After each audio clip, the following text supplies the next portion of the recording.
Well, I kind of disagree.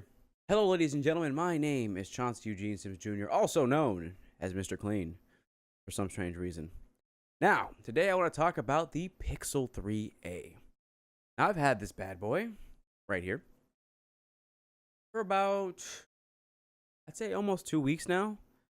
It just seems to me a bunch of reviews are coming out and people are saying that the phone is slow, has bad RAM management, and I don't know about everybody else.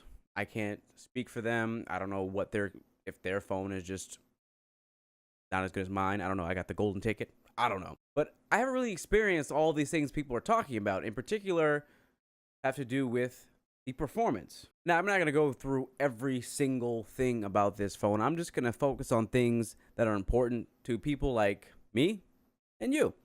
Average consumers with a phone, no other phone, I'm not comparing anything.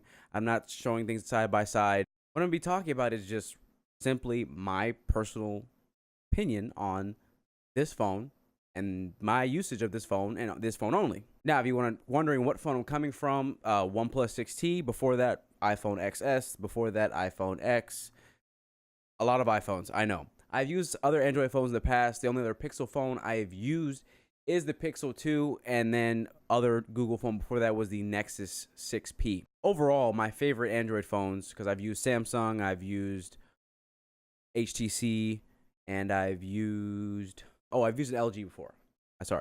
Used an LG. And so far, Google's devices have always been my favorite because I like pure Android. So if you're a fan of pure Android, you will like this phone. I use this phone, I would say, in a normal manner. I browse the web, watch YouTube, listen to music. Nothing too crazy. I really don't game my phone. So for what I'm using the phone for on a daily basis, I don't notice any slowdowns, any hiccups, none of that business.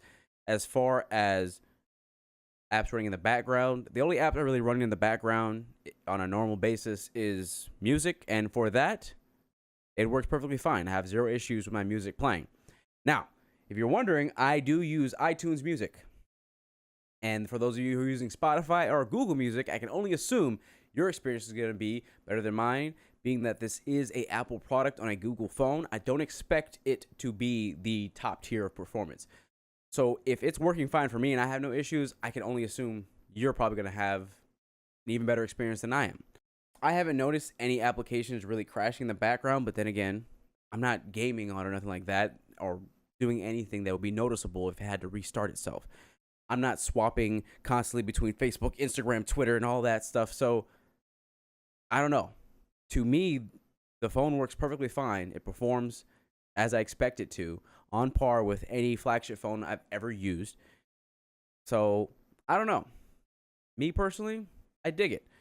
Now, important things like call quality and text messaging, we're at the point right now where every single phone is pretty much going to be up to par in this category. And this phone does exactly that. It works perfectly fine. Phone calls are clear. As far as my experience on T-Mobile, I only had one hiccup so far, and my data just kind of shut off and then shut back on. Now, I wasn't in an area in which this normally happens. On any other device, I haven't had that experience yet. So I'm not 100% sure if it's a fault of T-Mobile or the fault of this phone. I rebooted the phone and haven't had the issue since. Bluetooth connectivity works perfectly fine. Everything comes in clear on my Bluetooth speakers or on the speaker in my vehicle. So no issues there. And then last but not least, of course, what everyone says about the camera is 100% true. This is the best camera I have used on a cell phone device. I've compared these pictures with my iPhone XS, and yeah, this phone does a better job at taking pictures than any other smartphone, whether it's Android or iOS, including night photos. This camera's ability to take pictures in the dark with no light is nothing short but amazing. If you are buying a phone strictly because of camera, because some people have that, then this is the phone to get at this price. $400, yeah, 100% worth it. Now, anybody that's worried about the 675 processor, don't worry about it. This phone works just fine. Now, I can assume that if you're holding this phone side by side, a Samsung or an iPhone, maybe, at that point, yeah, you'll notice some kind of difference. I don't know, because I don't have that on me. I don't have a whole bunch of devices. I'm just a normal guy. The 64 gigabytes of storage, that's definitely, I would say, the only thing that I don't like about this phone is the fact that it comes standard with 64 gigabytes of storage and no way to upgrade it. But at the same time, I don't like using SD cards because there's a lot of apps that you can't put on SD cards, so that just kind of defeats the purpose. But luckily, for photos and videos, Google does give you unlimited cloud storage, and also keeping the quality of the photo as well at high quality for free.